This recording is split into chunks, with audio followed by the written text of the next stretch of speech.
आता आजच्या अधिवेशनाच्या अध्यक्षा सौ आरतीताई यांनी आपलं मनोगत व्यक्त करावं अशी मी त्यांना विनंती करते. नमस्कार. स्टेजवरील सर्व मान्यवर, सभागृहातील ज्योतिष अभ्यासक, उपस्थित असणारे सर्व नातेवाईक, स्नेही, सर्वांना सादर प्रणाम. खरं तर अध्यक्षाची जी भूमिका असते, अध्यक्षाने फार जास्त बोलायचं नसतं असा संकेत आहे. पण मी नाही, कारण आपल्याला सगळ्यांना पुढची सत्र आणि पुढच्या गोष्टी आहेत. एक सांगते की आजचा जो अधिवेशन आहे हा अधिवेशन आहे आणि आपल्या सगळ्या विद्यार्थ्यांचा हा स्नेहमेळावा पण आहे. अधिवेशन कशासाठी? बघा की आपण म्हणतो की अरे अधिवेशन आहे, अधिवेशनाला जायचं का?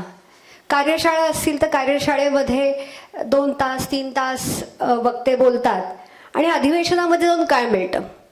आत्ता जे नुसतं उद्घाटन सत्र झालं, त्या उद्घाटन सत्रामध्ये आपण बघितलं तर मेत्रे सरांनी जेव्हा सांगितलं की मी सुद्धा एवढी वर्षाची ज्योतिष अभ्यासक आहे पण मला किरोची कहाणी माहिती नव्हती, म्हणजे आज आपल्याला मिळणारी प्रत्येक गोष्ट ही आपल्यासाठी किती महत्त्वाची आहे. डॉक्टर कुलकर्णींनी सांगितलं की अरे ते स्वतः जेव्हा अभ्यासक आहेत, म्हणजे ज्योतिषशास्त्राचा अभ्यास करतायत आणि त्याच्याच बरोबर मेडिकलचाही जेव्हा अभ्यास होतो आणि याची एकत्र सांगड घालणं कशी गरजेची आहे, आणि खरोखरीच प्रत्येक व्यक्ती जेव्हा बोलते त्यावेळेला त्यांच्या क्षेत्रामधला त्यांचा अनुभव हा किती महत्त्वाचा आहे.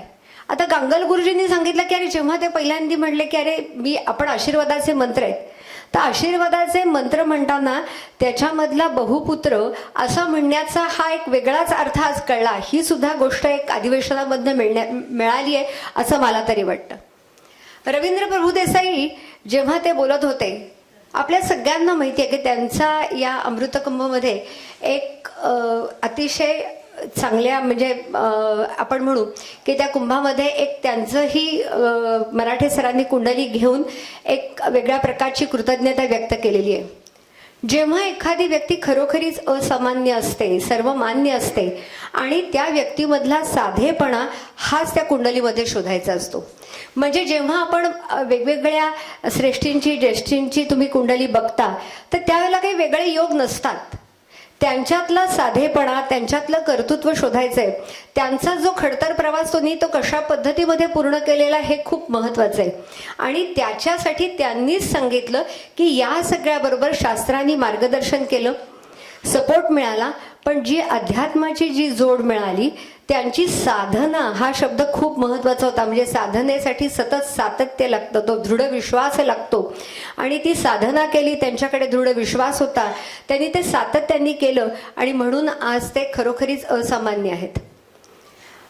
आता ज्योतिषशास्त्राचा जेव्हा मी, अनंत मराठे, आमची भैरवी पण आज आलेली आहे, आम्ही सगळ्या जणांनी बरोबर ज्योतिषशास्त्राचा अभ्यासाला सुरुवात केली आणि अभ्यास झाला. आमच्या गुरूंनीच आम्हाला उभं केलं आणि आम्हाला तयार केलं. आणि मग जेव्हा आपण शिकवायला लागतो, या सगळ्याजणी आता ज्या सहशिक्षिका तयार झालेल्या आहेत त्यांनी सगळ्यांनी सांगितलं की जेव्हा आपण शिकवतो त्याच वेळेला आपण परत परत त्या गोष्टीची पुनरावृत्ती होते आणि ताऊ उंसुला खून ते घट्ट तयार होतो. आता ह्याच्यामध्ये सगळ्यात एक आहे की जेव्हा मराठे सरांचा आमचा कधी फोन होतो त्यावेळेला बाकी काही इतर गोष्टींचं झाल्यानंतर की आरती, माझ्याकडे आता मी ही एक कुंडली बघितली, या कुंडलीमध्ये असं मला दिसलं, माझ्याकडची काही कुंडली असेल त्याच्याबद्दलचे काय आहेत, किंवा मी हे वाचलं किंवा हा अभ्यास करायचा आहे. म्हणजे एक गोष्ट लक्षात ठेवा की आपण जरीही किती मोठं झालो तरी आपण अभ्यासक असणं हे खूप सगळ्यात महत्त्वाचं आहे. म्हणजे काय की आज जेव्हा पुस्तकं त्यांनी लिहिली, ही जेव्हा 3 पुस्तकांचं प्रकाशन झालं, तर त्यावेळेला नुसतंच काय आहे की त्यांचा एवढ्या वर्षाचा तो अभ्यास, हा अभ्यास त्यांनी पुस्तक रूपामध्ये मांडला आणि जे जीस द्यायचं आहे, जे स्वानुभवाचे जे सगळे आपल्याला आलेले आहेत ते त्यांनी तुमच्यापर्यंत, आपल्या सगळ्यांच्यापर्यंत आणलेले आहे.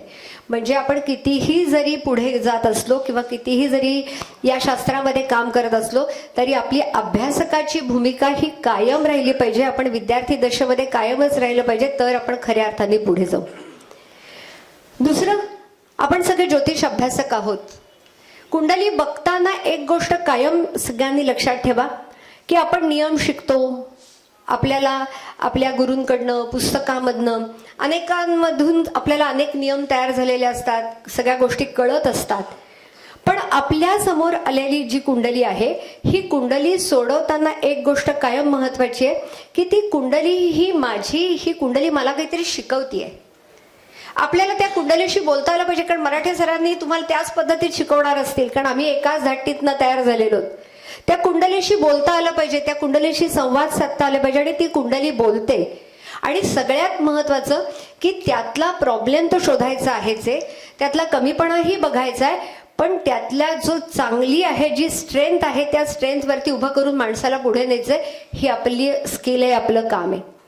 आणि त्या कुंडली जेव्हा आपण म्हणजे माझे इतके क्लायंट झाले, आज माझ्या एवढ्या अपॉइंटमेंट झाल्या, हे सगळं झाल्यानंतर आज माझं काही असं कधीही न मनात आणता आज मी कुंडली बघितल्यानंतर या कुंडलीने मला काय शिकवलं, मला काय नवीन नियम मिळाला, माझा आधीचा नियम काय दृढ झाला, हे जेव्हा आपण असं आपलं जेव्हा त्याच्याबद्दलचं आपलं आत्मपरीक्षण होईल, त्याच वेळेला आपला आत्मविश्वास वाढणार आहे आणि आपण खऱ्या अर्थाने पुढे जाऊ आणि हे शास्त्र पुढे नेता येणार आहे. आज दिवसभरामध्ये वेगवेगळे लेक्चर्स होणार आहेत. मला मराठे सरांचं खूप आवडलं की आरती जेव्हा त्यांनी सांगितलं की अधिवेशन करायचं आहे, पण मी या अधिवेशनाला बाहेरचं कोणीही बोलवणार नाही. का? कारण आपले जे तयार झालेले विद्यार्थी आहेत, हे विद्यार्थीच जेव्हा बोलतात, हे विद्यार्थी जेव्हा तयार होतात, त्यावेळेला मिळणारा जो शिक्षकासाठीचा जो आनंद आहे तो खूप छान असतो. म्हणजे दुपारच्या सेशनमध्ये की जिला मी शिकवलं ती अध्यक्ष असणार आहे आणि मी आज लेक्चर देणार आहे. म्हणजे तुम्ही म्हणलात की कुलकर्णींनी सांगितलं की गुरु शिष्यामृत योग हा माझ्यासाठी खूप आनंदाचा क्षण आहे की आपली जेव्हा विद्यार्थी आज मी बोलणार आणि त्याची जी अध्यक्ष जर होणार असेल तर ही एका शिक्षकासाठी खूप अतिशय चांगली आनंदाची गोष्ट असते. कारण तयार होण्यामध्ये म्हणजे मी किती लेक्चर्स दिली, मी किती मोठे झाले, माझा किती वाढला, त्याच्यापेक्षा आपण किती विद्यार्थी तयार झाले आणि ते विद्यार्थी काय पुढे गेले याचा आनंद हा सगळ्यात जास्त महत्त्वाचा असतो. आणि तो आज आनंद हा आम्हाला बघायचा आहे. म्हणजे मी पुण्यात जरी असले तरी मराठे आणि आमचं प्रथमेश फलज्योतिष अभ्यास मंडळ, आमचा कायमच अभ्यास, सगळ्या गोष्टी ह्या सगळ्या चालू असतात. आज ठाण्यामध्ये जेव्हा खरोखरीच सुरुवातीला केवढ्या पद्धतीचा म्हणजे क्लासेस असणं, त्याच्यानंतर आम्ही खरंच सांगतो की येताना सुद्धा आम्ही पुण्यात येताना झालं की आम्ही एवढा अभ्यास करायचो, एवढ्या चर्चा करायचो, त्याच्यानंतर क्लास सुटल्यानंतर असेल की अरे त्या विषयाचा आणि सगळ्यांचे सगळे व्याप होते, लक्षात ठेवा. पण हे सगळं असताना त्या गोष्टीचा जेव्हा ध्यास असणार आहे त्याच्याशिवाय आपल्याला काहीही साध्य होत नाही. आणि हा विषय जाता येता करण्याचा, वरवरचा किंवा मजा म्हणून, सहज म्हणून असं नाही, त्याच्यासाठी ध्यास असायला पाहिजे. आज जे विद्यार्थी आहेत ते ज्योतिष प्रबोधन आहे, संबोधन आहे, शास्त्रीय लेवलपर्यंत आहात. ह्याच्या पुढेही अजून अभ्यास करा. तुम्ही स्वतःचं जरी सुरू केलं किंवा आपण कितीही जरी पुढे गेलो तरी आपली अभ्यासकाची भूमिका ही कायम ठेवा, तरच आपल्याला छान पुढे जाता येईल आणि शास्त्राचा खऱ्या अर्थाने वापर करता येणार आहे. हे 21वे जे शतक आहे, याच्यामध्ये ज्या वेळेला कितीही विज्ञान पुढे गेलेलं असलं, आपण चंद्रावरती गेलोय, मंगळावरती सगळं काही आहे, पण या सगळ्याच्या ज्यामध्ये मानसिकता हे 21व्या शतकामध्ये आपण बघतोय की आत्ता सगळ्यांच्या मनाच्या स्थिती काय आहेत. म्हणजे 2 वर्षाचं मुलाला सुद्धा डॉक्टर म्हणतात त्याला काहीतरी मानसिक ताण आहे आणि त्याच्या स्किनवरती रॅशेस येतात, त्याला प्रॉब्लेम्स येतो आणि याचं कारण ते सांगतात मानसिक ताण आहे. आज 7-8 जेव्हा मूल हे हातामध्ये मोबाईल घेतल्याशिवाय जेवत नाहीये, रिहॅबमध्ये मुलांना ठेवावं लागतंय की अरे त्यांना बाकीच्या व्यसनापेक्षा या ह्याच्यातनं बाहेर कसं काढायचं. मग आता या सगळ्याच्या ह्याच्यामध्ये ज्या वेळेला इतर काही जशा वेगवेगळ्या पॅथी म्हणजे जसं भारताबाहेर जे थेरपिस्ट आहेत म्हणजे सायकोथेरपिस्ट काम करतात, काउन्सिलर काम करतात, आज आपल्या इथेही त्यांची गरज वाढलेली आहे. आणि त्यांची जशी गरज वाढतीये तसंच आपल्या ज्योतिष अभ्यासकांचीही गरज खूप महत्त्वाची आहे. कारण आपण जर चांगल्या पद्धतीमध्ये अभ्यास केला तर समोरच्या व्यक्तीला उभं करण्यामध्ये त्याचा काळ कसा आहे, त्याची आत्ताची स्थिती, याच्यातनं तो बाहेर कसा येणार आहे याचा विचार करण्याकरता आपल्या शास्त्राचा अभ्यास होणं खऱ्या अर्थाने आणि आपण चांगल्या पद्धतीमध्ये काम करणं. म्हणजे का परत सांगते की ज्योतिषशास्त्राचं प्रोफेशन म्हणून 100% आपण वापर करायचा आहे, पण त्याचं बाजारीकरण होता कामा नये, त्याचा व्यापार होता कामा नये. कारण का की मी आनंदाने सांगते की अरे मी ज्योतिष काउन्सिलर म्हणून मी काम करते. मराठी सरही सांगतात की आम्हाला त्याचा नाही, आमचं फील्ड वेगळं होतं, पण परंतु त्याचं बाजारीकरण जर करायचं नाहीये, त्याचा वेगळ्या पद्धतीत व्यापार करायचा नाहीये, तर त्याच्यासाठी आपल्याला शास्त्राचे आपण खऱ्या अर्थाने पाईक राहणं गरजेचं आहे. आणि आपल्यासारख्या सगळ्याच लोकांची यापुढे समाजाला गरज आहे, मुलांसाठी गरज आहे, मुलांना वाढवायचं आहे, वेगवेगळ्या पद्धतीचे पेशंट्स असतात आणि ही पुढची पिढी घडवायची आहे, त्याला चांगल्या पद्धतीची दिशा द्यायची आहे. तर ज्योतिषशास्त्रासारखा अभ्यास हा अतिशय महत्त्वाचा आहे. आपण पुढच्या सत्रामध्ये वेगवेगळे लेक्चर ऐकणार आहोत. मी मराठी सरांचे परत आभार मानते की त्यांनी मला अध्यक्ष म्हणून बोलवलं. हा घरचाच कार्यक्रम आहे, पण परंतु जेव्हा कधीही मराठी सर सांगणार त्यावेळेला येणारच. आपलं प्रथमेश हे आपलं पहिलं आहे.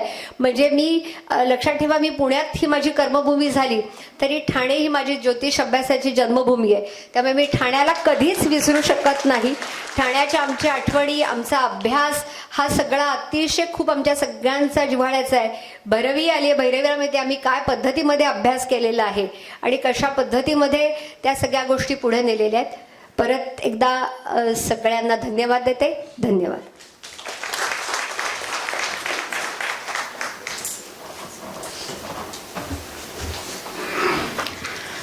आम्ही ज्योतिषप्रेमी माननीय आरतीताईंचे विचार ऐकण्यास नेहमीच उत्सुक असतो. त्याचा प्रत्यंतर आपल्याला त्यांच्या अध्यक्षीय भाषणातून आला असेल.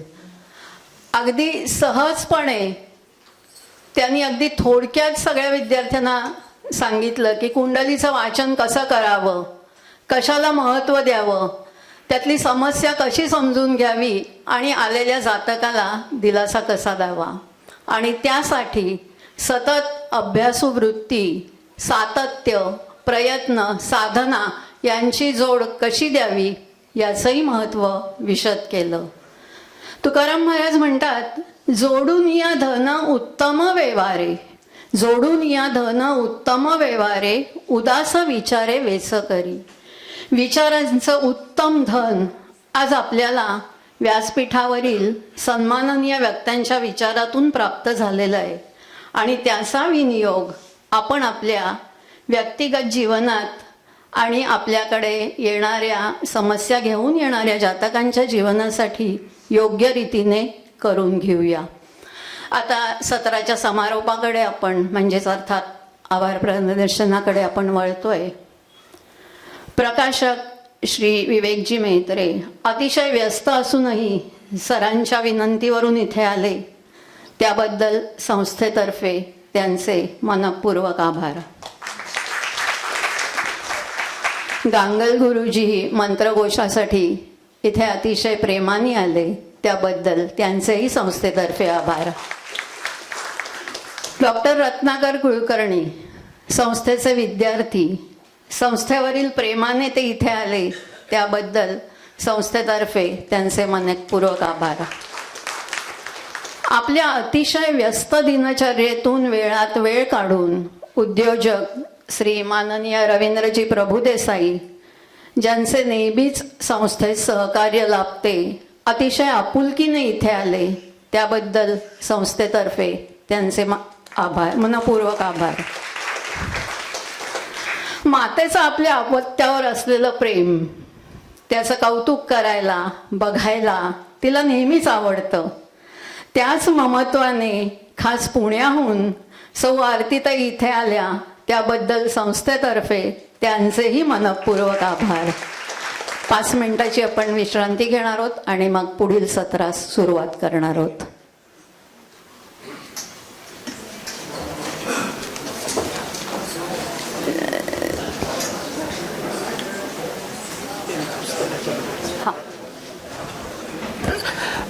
आज जी पुस्तकं प्रकाशित झालेली आहेत ती इथे विक्रीकरता ठेवली आहेत. जेव्हा लंच टाईम असेल त्यावेळेला ती आपल्याला मिळतील. तर पहिली 2 पुस्तकं म्हणजे 80 रत्ने विळविणं आणि स्तनाचा कर्करोग ही 200 रुपयात म्हणजे कन्सेशनमध्ये 200 रुपयात असणार आहेत. तिसरं पुस्तक अमृतकुंभ हे सुद्धा कन्सेशनल रेटमध्ये 300 रुपयात मिळणार आहे. आणि तिन्ही पुस्तकं जर एकत्र घेतली तर ती 600 रुपयात मिळणार आहेत. तर सगळ्यांनी नोंदणी करा किंवा आज परचेस करा. आणि ज्यांना नंतर तुम्ही लोकांनाही सांगताना ॲमेझॉनवर ती मिळणार आहेत. फक्त ॲमेझॉनवर कन्सेशन नसेल, ॲमेझॉनवर तुम्हाला ज्या किमतीत आहेत त्याच्यात मिळतील.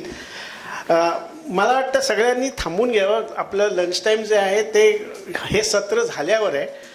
माझी बऱ्याच जणांना विनंती आहे की ते म्हणजे माझे आप्त आणि हे आलेले आहेत त्यांना अशी विनंती आहे की तुम्ही हा कार्यक्रम बघितल्यानंतर आम्ही तयार केलेले विद्यार्थी कसं बोलतात, कारण त्यांनाही तुम्ही एक प्रकारचा मान द्यावा असं माझी विनंती आहे.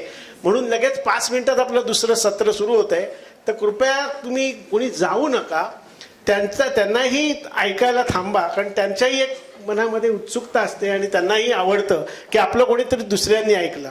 आमचं तर ऐकतच असतो आम्ही एकमेकांमध्ये, पण त्यांचं तुम्ही लोकांनी ऐकून कौतुक करावं अशी माझी विनंती आहे. आणि मग नंतर लंच टाईम होईल. आता 2 लेक्चर्स होतील. 2 मिनिटांमध्ये आपली लेक्चर सुरू होतील. धन्यवाद.